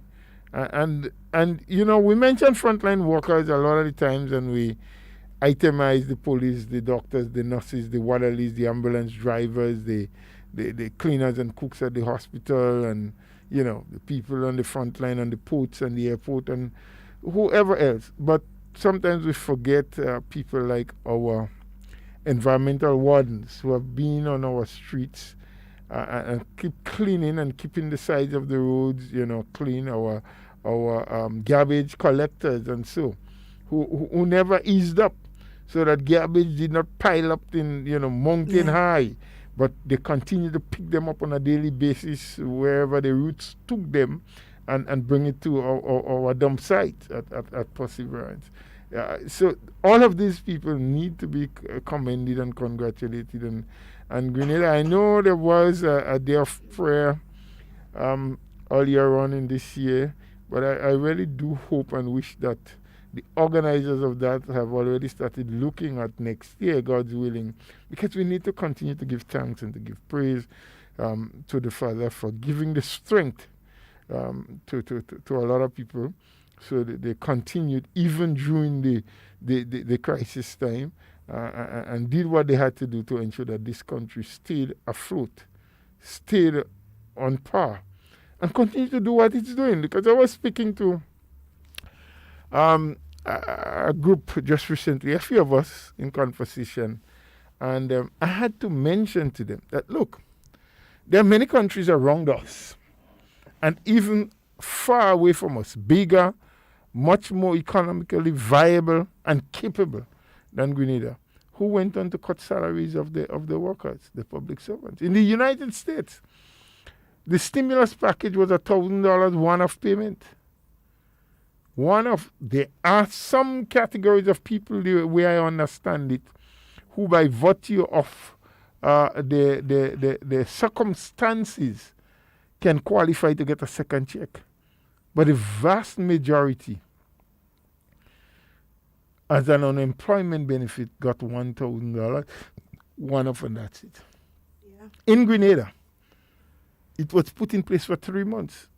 And based on what Ms. Andrews said to us, who is the person at the Secretariat, government is looking and may have, I believe, if I remember correctly, taken the decision to increase by another 3 months the stimulus package. Yeah. And also have increased the categories of people who can qualify. So when they started, the numbers they had, it has now expanded. I mean, the operations are a bit stagnated. It's slow in terms of how quickly the checks pass out. But we understand to a certain extent the rationale for that. Yeah. There have been some unscrupulous behavior, so now everything has to be checked and rechecked and second check, before they go through. There must be a lot of verifications to make sure that when you print a check in someone's name, it is the correct person. And then I sought to find out some information because I did hear on another program calls and concerns by some bus men that, some people got, some bus drivers got, or bus owners got, and others didn't get. And what I was told is that there are some bus drivers that are not necessarily owners of the bus. Mm-hmm. So to qualify, you must be the owner of the bus, and you must have proof of ownership. All of that is necessary. So if you are the driver, not the owner, the fund will, the subsidy will go to the owner, Right. who in turn must use that to help to provide you with your wages. Yes? There's another issue to it, that where some owners, because drivers do not qualify, it's just owners that qualify to get the stimulus. But there are some other instances where, as far as I understand it, some owners never applied, but was dependent on the association that they were part of to apply. And there must be individual application, as far as we learn, where you as the owner must apply and give you proof, because the applications call for what you need to provide the Secretariat with as proof that you're the owner. There's a third reason why some people have not been paid yet. That some of them applied, they were owners of the bus and they applied, but they did not complete all of the questions on the form. So they sent in incomplete applications. So these people have to be sought after now, be called in to come in to bring the additional information and so. Or some of them completed the form but did not put in all of the other requirements, all of the necessary other documents that they needed to send in along with the application. So sometimes when people say, oh, well, we're not getting, this thing is not true, it's for some people and not for others, we have to dig into it to know why. Why? And sometimes it is our own fault in the way we do it or we didn't do it that caused the delay, and we must seek information and then accept where we went wrong and do what we have to do correctly. Absolutely. Well, Mr. Paula, we're going to take this moment to open the lines. I know, Miss Cammie, I know you were calling. We're going to open the lines for conversation, because I'm sure there are people out there who, at this point, have something that they want to say. The number to call is 440-7377 if you're calling locally. If you are in the diaspora and you want to give us a call, it's 347-329-3101. You can also send us a message on WhatsApp or give us a call on WhatsApp at 440-7277 as well. I'm looking at my news feed here, Mr. Bola. Just before you come in with that, if those who are calling, because we are strapped for time always, can get straight to the point and keep it as short as possible, that will give an opportunity to as many people as possible to call and express themselves. All right, we have our first caller on the line. Good morning. Good morning, my dear sister Duncan, darling. How you do? I'm good, Miss Jacob. How are you? I'm quite alright, man. I enjoy my birthday with all the nice, lovely presents. And to my loving, well, handsome, cute. I get all of it, Mama Duncan. I hear you. How are you doing today? Well, I'm good. You're enjoying yourself. Eh? You're enjoying yourself? If Are you enjoying Well, yourself? I'm more than enjoying myself by the grace of God. Oh, thank God, thank God, Amen. thank God. Thank you, Jesus. Yes. I had a wonderful birthday. You still have cake and drinks and things? You didn't drink no alcohol, no? Nah, I can't Okay. drink alcohol. Well, I okay. drink alcohol when I was 35 when I stopped. All right. I hear that. They say once a man and twice a child, so You understand yes, me? yes. You understand me? I come back a child now. yes. And I'm so glad that I'm 73 years of age. Oh, And wow. I'm so proud of meet my Prime Minister. Oh, But well. I'm so laughing at me. No, he not. He happy to have you join him. Because you know he's going to leave me in November. He have you to join him. He glad you could join him. Yes, a wonderful Prime Minister. All I right. just don't talk to him. Me and his mom just don't talk to him. Okay. Well, Miss Jacob, we have another call coming in, and we kind of pressed for time. You too. God bless you all. Have a wonderful weekend. Okay, You bye, too, my Miss dear. Jacob. Enjoy your Love weekend. you all. Bye-bye. Yeah. All right, bye-bye. We have another caller on the line. Good morning. Did you lose it? No, it seems to be there. Just not hearing. Good morning. Hello, caller. Good morning. Okay. If you are hearing us, we aren't hearing you. So try giving us another call back. Guys, the lines are open so you can share with us your thoughts on the conversation this morning. Be a part, contribute to the conversation. Isabola? And without this information, our conversation just kind of fell into place, this morning, encouraging as we continue to do people to follow the protocols simply because you just never know. Well, this is what we are supposed to do, huh? We are running a program that is responsible as our government is. And so we'd always encourage our people to do the correct Do thing. the right thing. We have another call on the line. Good morning. Hi, good Good morning. morning, Mr. Bulla. Hi, morning, sir. Yeah, morning. How everything? We're Good, okay good. for today. Mr. Bulla, Miss Duncan. I call upon some of we Greeners who are refusing to wear a mask. I call upon you to check back on the danger that you put your full family in. Because see, if you care and you love your family, you should protect them. And the way of doing that, whenever you're traveling outside in the public, wear a mask. Wear a mask to protect. Not only parent, but family in a home. Because you don't know who have and who don't have it. Yeah. So wear a mask, protect yourself, and keep the social distancing.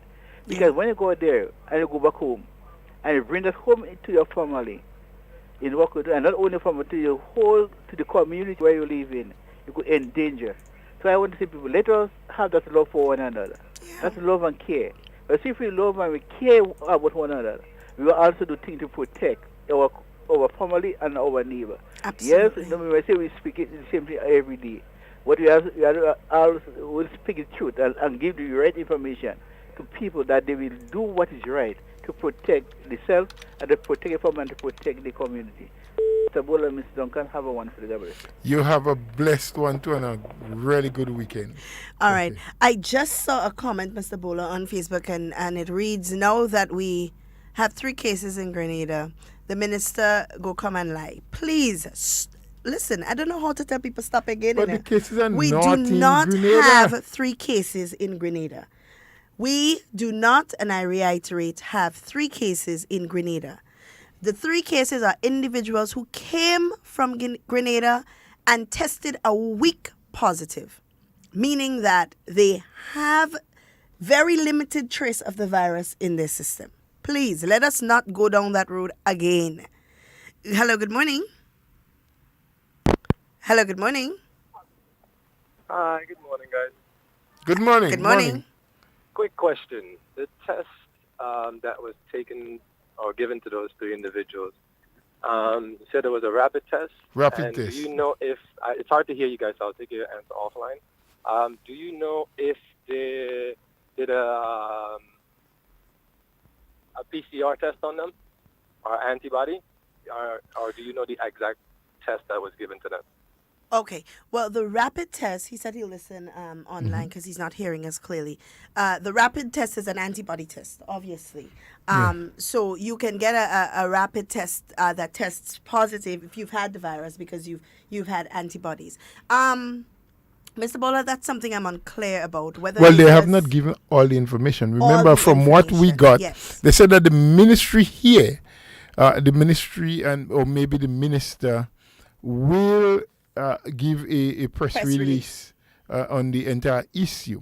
The cases are not here. The people came from Grenada but was tested in Trinidad. And most likely, what they do at the airport when you enter is the rapid test. Yeah. From our protocols, I don't know if the Trinidad protocol is pretty close to ours.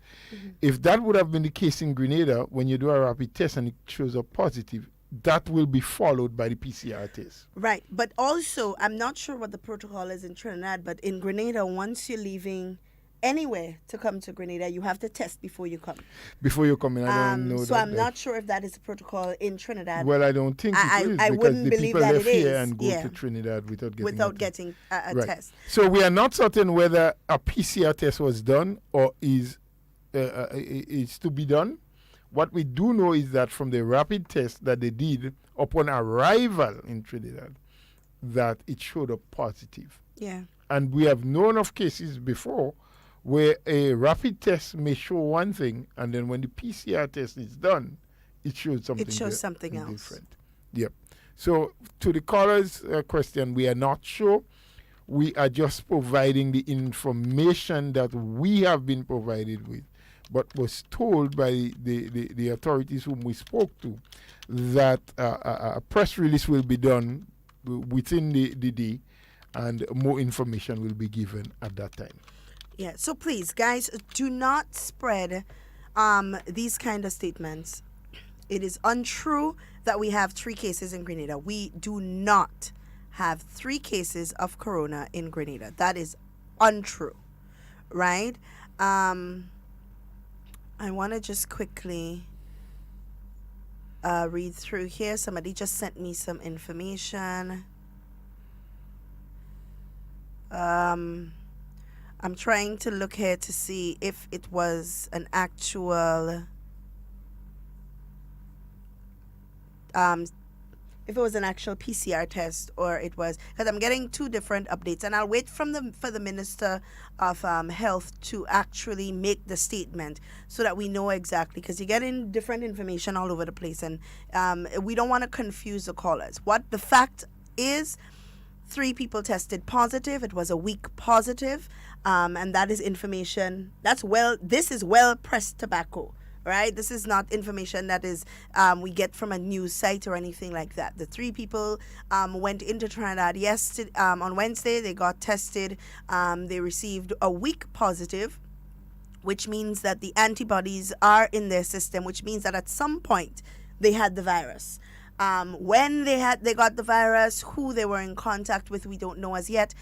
Yesterday, the Ministry of Health has moved aggressively to ensure that we do the contact tracing so we can identify whom they've been in contact with. We have another caller on the line. Good morning. Good morning to you, Ms. Duncan. Hi, Mr. good Bowler, morning. Good morning to you. Morning to you, sir. I just want to let you know, even though I'm talking to you, I'm not wearing my mask because I'm alone. Well, that I'm is alone. You don't okay. have- I think that's what the protocol say. If you are alone, it's All okay. right. Okay. I just want to say to us as Grenadians,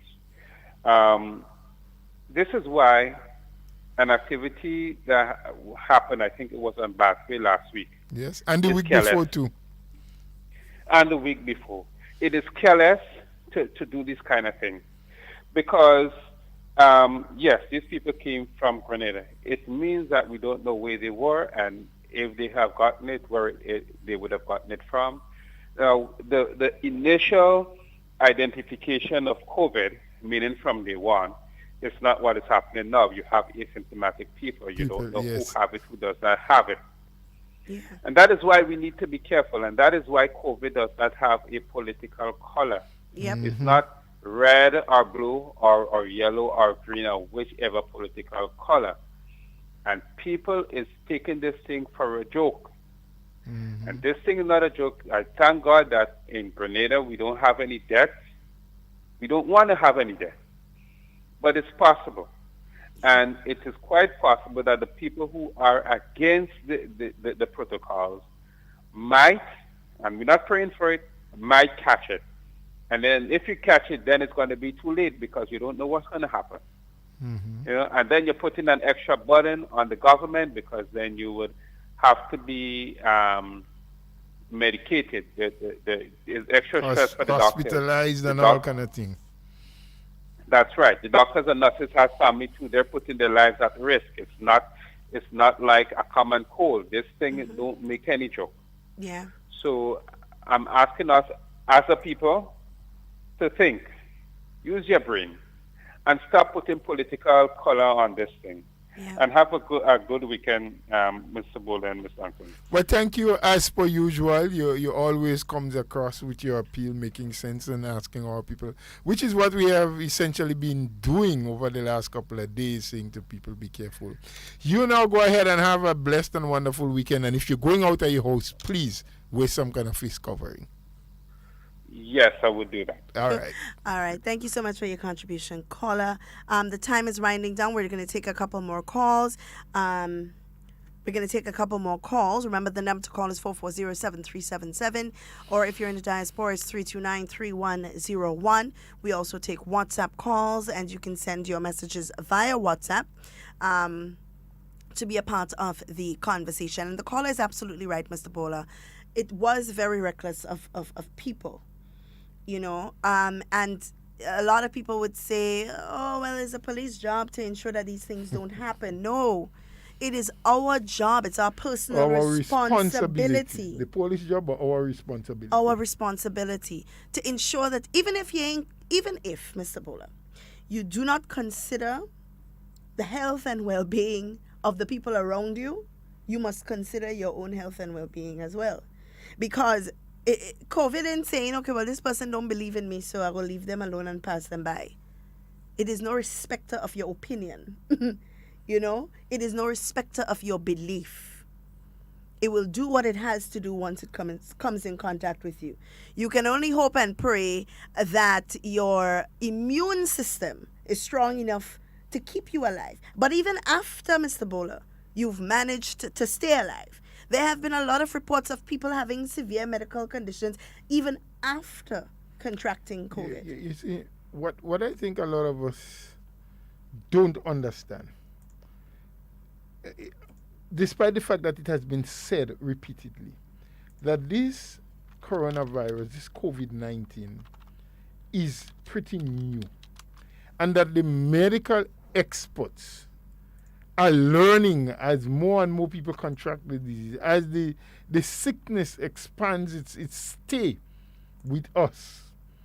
They are finding new things. So in the beginning we heard, well, you know, you touch a surface or someone sneezes in their hand, you put it in your eyes, your nose, your mouth, you will catch it. Only recently they have been showing that it will remain in the air for much longer than they thought. You know. So when someone sneezes and these viruses comes from inside of them, it stays airborne. So an hour after that sneeze was done and you come in that area without a nose or face covering, there is a strong possibility that you can still catch it out of the air. Yeah. I mean, only recently they found that out. So as the days, the weeks, and the months goes by, they are finding more and more things out about the coronavirus that they did not know before. And that's why we say it is a very fluid thing, that changes are being made daily to what we knew before. So if we don't stay informed, and if we believe that we can just get away because this thing is just a hoax, we are making a lot of jokes, like the person who put up that now we are 3 cases in Grenada, the minister won't come and lie. What does the minister have to lie about? What does it benefit the Minister of Health or any minister whatsoever to lie about COVID? Yeah. This is a pandemic. It's world over. Every country in the world. And everyone is trying to do what's best for the citizens and for the state to protect it. Yep. Why would a minister want to lie in Grenada? Now, we just take everything for a joke. But this is a serious, very, very serious. And if we are not careful, as we oftentimes say, oh, well, we're blessed here. I believe we are blessed. But believe it or not, even blessed people can get it. Yeah. And will get it if they are careless. Yeah. And they don't follow the protocols as they should. Yeah? And when we get it too late, might be our cry. So let's just be sensible. And let's stop all this politicking and division and look at the disease and the sickness as we should. And be practical about the things we do and say. And you know, Mr. Bola, it's very funny. And I mean, I don't know if it's a lack of conscience, if they feel that because they agree on something, it's going to come back and bite them or damage them politically, or if their political objective is more important than the lives of other people. But I don't see why an outright statement cannot be made from other political. You see, we beat around the bush a lot of times, you know, trying to be politically correct, trying to agree, but still hold our political card at the same time. Why can't they all come together and say, listen, for the sake of COVID, we agree that this is what you need to do. Don't make NDC people feel like NNP administration in doing the right thing because you want to keep them in your craw. Tell them, listen, this is what you need to do. It don't matter who the administration is at this point. Because if all of us sick and dead, no government wouldn't matter. You understand? There would be no NNP, there would be no NDC because everybody get COVID and dead. All there would be dead Grenadians. Dead Grenadians. As a certain individual once said, don't go there. I am not going there, Duncan, because there are a lot of people in Grenada has proven time and time again that some things are correct depending on who is doing it, and the same thing done by somebody else is wrong. We have demonstrated that repeatedly as a people. And so, you know, even when they know that what is being done is the best thing that could be done humanly for a particular situation, because of who is doing it or who is behind it, it is wrong, in their opinion. We have another call on the line. Maybe the last one. Oh, you lost it. But we shouldn't have. All right.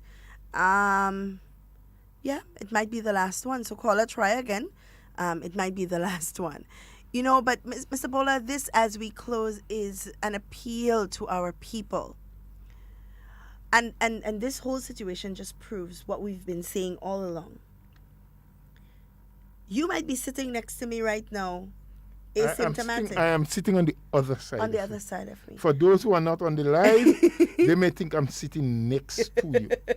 Be careful with the words. You may be sitting right there, right, but you may be an asymptomatic carrier. I don't know. You don't know because you're not showing any signs or any symptoms. So a lot of people would say, well, she asymptomatic, but she knows she have the virus. She can't know, you know, because there are no symptoms.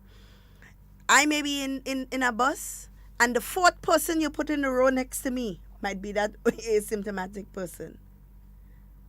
I may be walking in the street, you know, and I want to give this example. It might sound like a funny. You know, they say the best way to get perfume on you is to spray it in the air and let the mist fall on you. Yeah, Mr. Bola, I must try it. Spray it in the air and let the mist fall on you. You got to walk into the mist.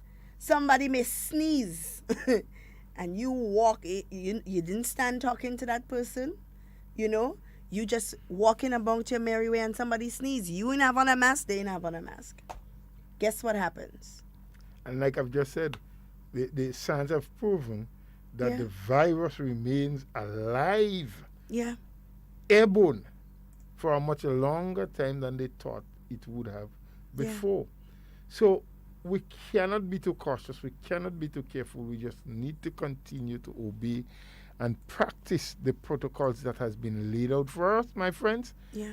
And by so doing, we are going to be protecting ourselves and our families and showing care for other Grenadians in and around us.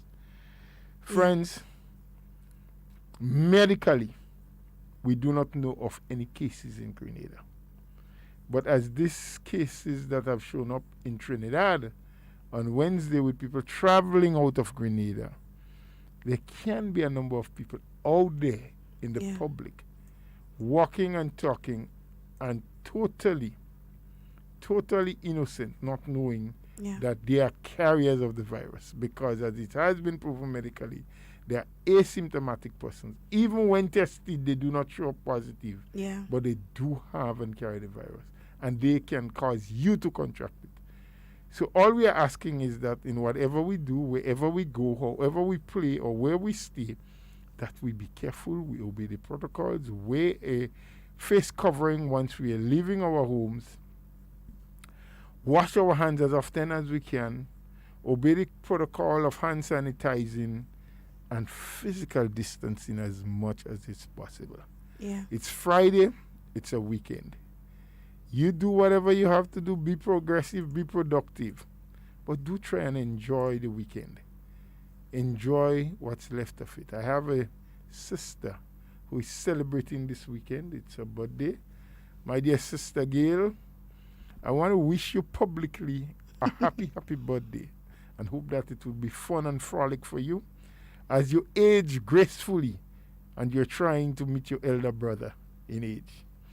To everyone else in Grenada, do have a wonderful Friday afternoon. Please do enjoy your weekend. For those of us who still have to work, let's enjoy what we do. And those of us who will be resting on the weekend, please be rejuvenated to start a fresh week, producing for yourself and for your country. Do enjoy the day, the rest of the day, and the week, every one of you. Thank you for listening to Hard Talk. And as we always say, we stop here to facilitate the playing of the national report. For those of you who missed it last week, we start at 10 o'clock prompt, and we will facilitate the playing of the national report and whatever necessary PSAs at the end of the program. Guys, it's always a pleasure speaking with you. It's going to be a wonderful weekend, but it's up to you to make it that way, right? In whatever you say and whatever you do, be safe and be secure. We always want to be talking with you. We don't ever want to be talking about you. Please do enjoy the remainder of your day.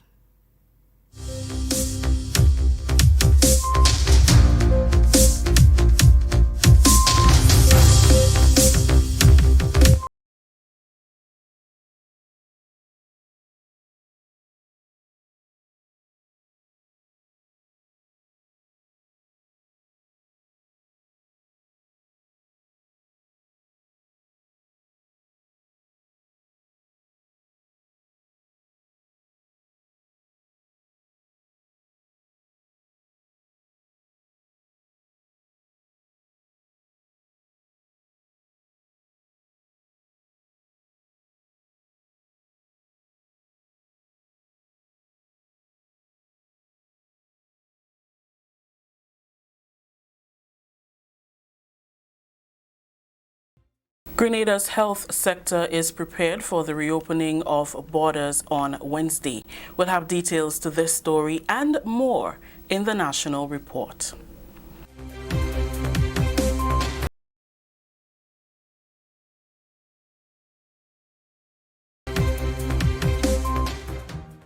Welcome back with the details to the news for Tuesday, July 14th, 2020.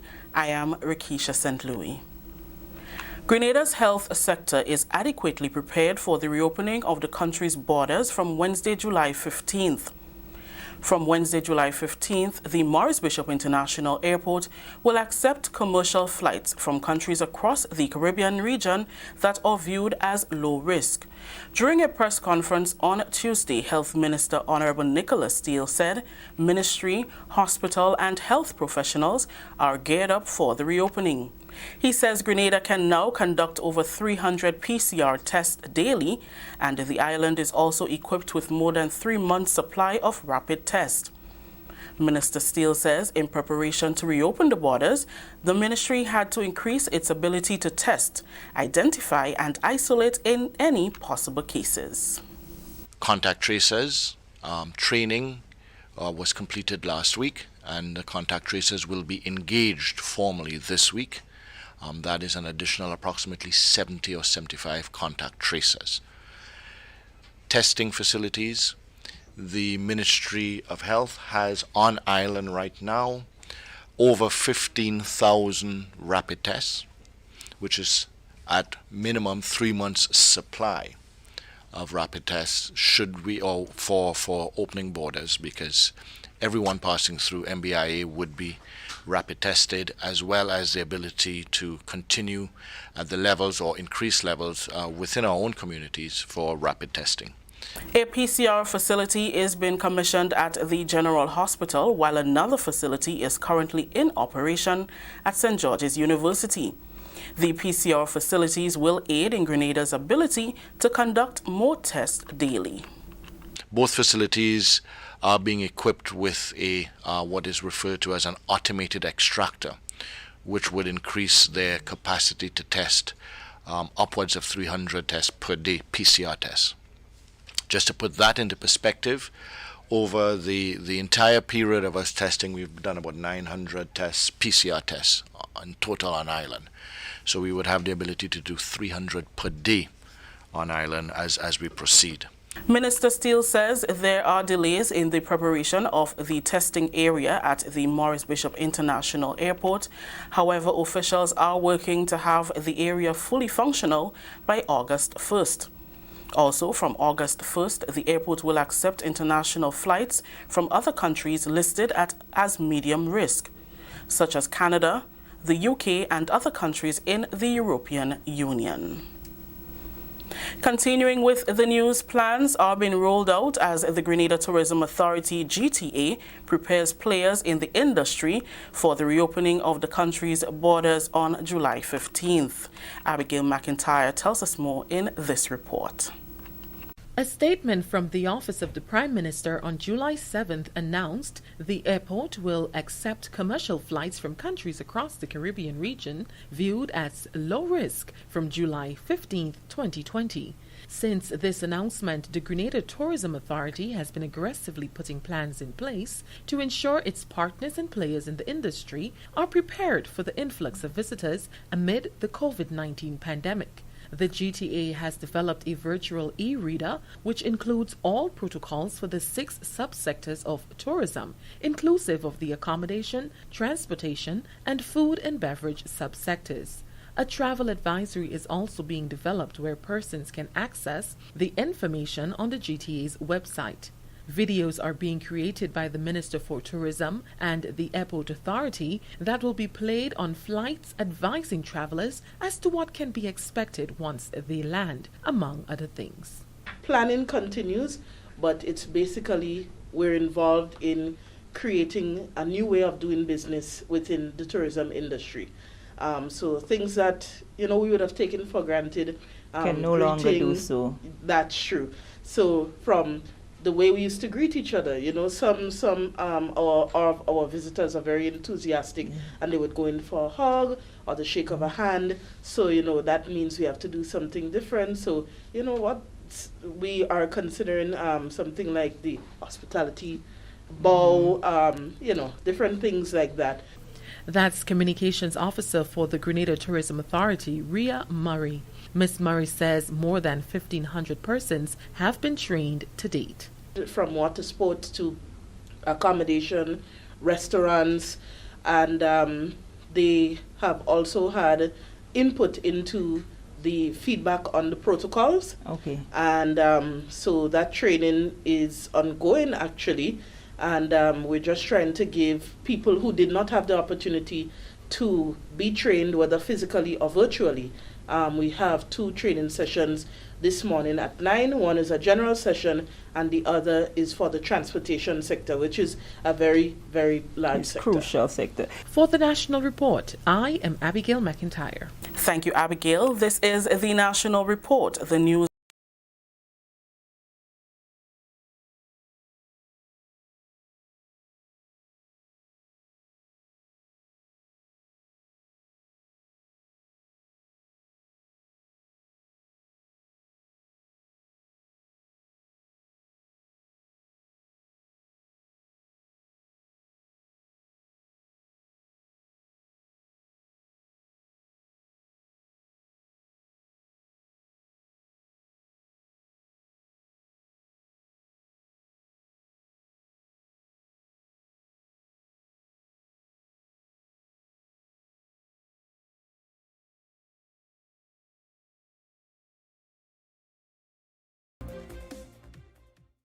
Labour Ministry says depending on how things progress, there could be a decision in the Grenada-W.I negotiations soon.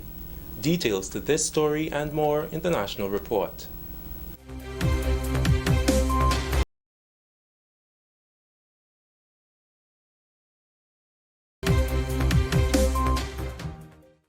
Welcome back. With the details to the news for Thursday, July 16th, 2020, I'm Delroy Lozon. The Ministry of Labour says if all goes well, a decision could be made as early as Friday in the matter involving Grenlec and the Grenada Technical and Allied Workers Union, the bargaining agent for the workers. The Ministry of Labour has intervened in negotiations between both parties regarding vacation for employees for the period that the country was on lockdown as a result of the global pandemic. Last week, workers protested outside the company's compound as they clamored for a speedy resolution on the matter. Speaking with the Government Information Service on Thursday, Labour Commissioner Cyrus Griffith expressed hope that negotiations which began on Tuesday will be amicable and in the best interests of the employees and the company. We are at a stage where the Minister of Labour has intervened in the matter. Because it's an essential service, the Minister apprehends the matter based on the law. And we had had 3 meetings with the parties thus far. We had just completed another round of negotiations. And a recommendation was made by the Minister for both parties to consider. And as I speak now, we await a response from Grenlec and the union. It's our hope in the Ministry of Labour and the Minister of Labour that the recommendation will be accepted by both sides and we'll be able to call off whatever action that is being taken by the union and the company. And by tomorrow, things will be returned to normal. The government of Grenada is investing more than $80,000 in the rehabilitation of the Mount Parnassus Road, which is now officially closed to the public. Work is being done on the road between Valley View Drive and Dr. Belma Driveway, and the road will remain closed for 1 month to facilitate repairs, which also include construction of a retaining wall. The Ministry of Infrastructure Development will commence today additional work on the Mount Parnassus Road. As you know, we started from one section from the St. Paul's area, and today we will close off the area, the section between Valley View Drive and Dr. Belma Drive. That section, the value of the work is $89,000, over $89,000, and we will be working in the area for 1 month. The reason is that once this road is finalized, we will use it as the alternative route for working on Marast Hill. So we must close off this section to continue the work between Valley View Drive and Dr. Belma Drive. And this work will also include the building of the construction of a retaining wall. Mrs. Marina Jessamy, Permanent Secretary in the Ministry of Infrastructure Development and Implementation. On completion of the Mount Parnassus Road, work will commence at Marast Hill. Mrs. Jessamy says the Mount Parnassus Road will serve as the alternative route for vehicular traffic when work commences at Marast Hill. She adds that if remedial work is not done at Mount Parnassus and traffic is diverted from Marast Hill, it will cause further deterioration of the roads. The project at Mount Parnassus will create employment for a local company and 7 workers. Work like this along the Mount Parnassus Road is very beneficial for our own local contractors, small contractors, and we are very pleased that the contract was awarded to Mr. Marichaud, Henry Bill Marichaud. I really look forward that they will give us a very good job because the road is an active thoroughfare, and I do wish them good success with this project. The Emergency Powers COVID-19 regulations, which took effect on July 15th, will remain until 11:59 p.m. on Monday, July 20th, 2020.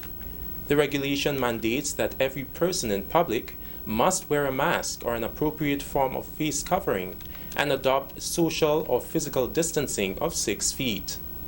It also mandates that social activities must not be beyond 20 persons, while the maximum number of people allowed to attend weddings and funerals is limited to 50. This is a national report. The news will continue after the break. and the roof had gone. Man, I was so scared, I nearly wet myself. Only those who have lived it can truly understand the devastating fury of a hurricane's wind. The house across the road just get up and roll over. Hurricane force wind. It's a hazard. Hazards. Take control. Reduce your loss. You can hurricane-proof your home.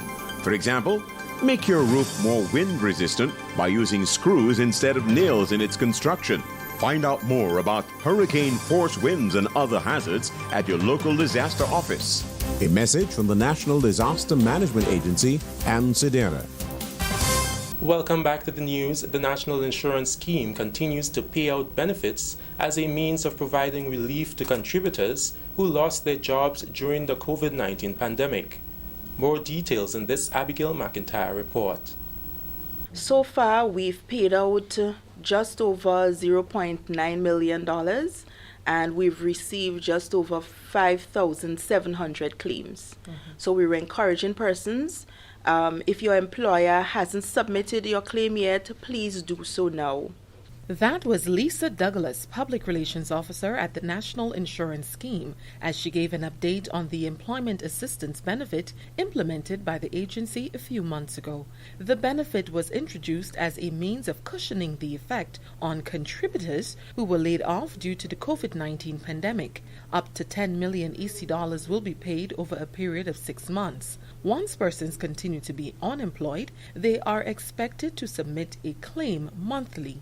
Persons are reminded to include on their form banking information and email address, as it ensures a seamless payout of claims. The NIS has also responded to the cry of workers whose employers have not submitted claims on the employee's behalf.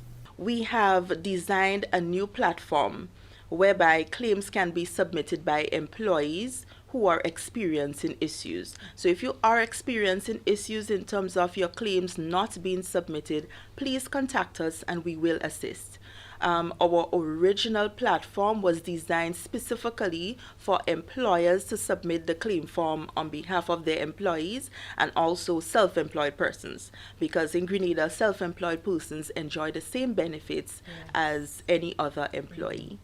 Mrs. Douglas reminds persons that the unemployment benefit was offered at a time where the company was going through sustainability adjustments.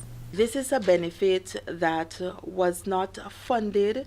So as with everything else, and I'm sure you remember last year how many sustainability consultations we've had. Yes. So the sustainability of the NIS is one of the things that all of us need to ensure for us to get our pensions, for our children to get their benefits, and to ensure that the contribution rate doesn't have to spike. The unemployment benefit runs from May 1st to October 31st. For the National Report, I am Abigail McIntyre.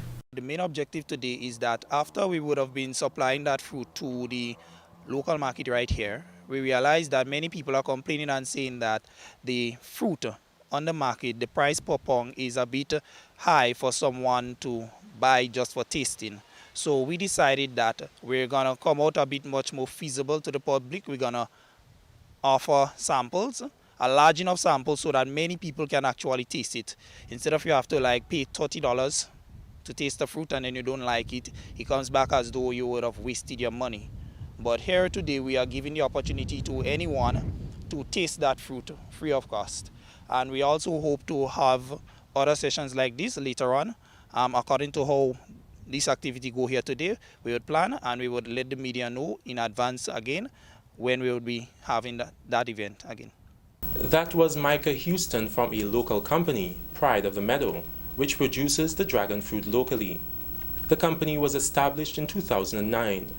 Free samples of the fruit were distributed by family members at Cameron Park on Thursday. Mr. Houston says the fruit is packed with nutrition and can aid in digestion, cardiovascular issues, metabolism, anti-aging, and cancer prevention. Houston thinks that the dragon fruit will be beneficial to Grenada's economy. Based on my personal experience with the fruit, I would see that the dragon fruit has a great potential to benefit the economy of Grenada, seeing that that fruit has a very high retail price, such as of $30 per pound. And many farmers that are looking to get into a crop cultivation that is somewhat lucrative to them and is a bit easy to grow, you can look into the dragon fruit, because the dragon fruit cultivation from seed, as I said, it takes 4 years, but from the arm it only takes about 1 year and 6 months. There are steps that must be taken so that the production can reach its maximum. Houston highlighted the cultivation method that has been effective thus far. The dragon fruit plant has specific conditions that must be met in order to gain maximum production. We would have better, I would not say mastered the skill as yet, but we would have reached to a point where our cultivation method has yielded a fair enough amount of fruits. We use the cultivation of poles. That story concludes the national report for Thursday, 16th July 2020.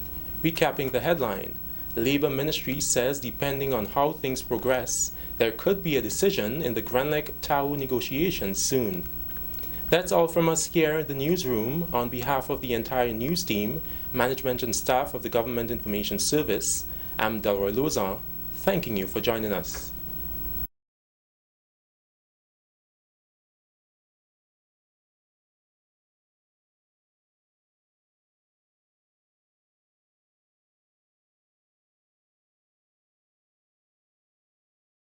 Up to date with all that's happening with the new National Party, NNP.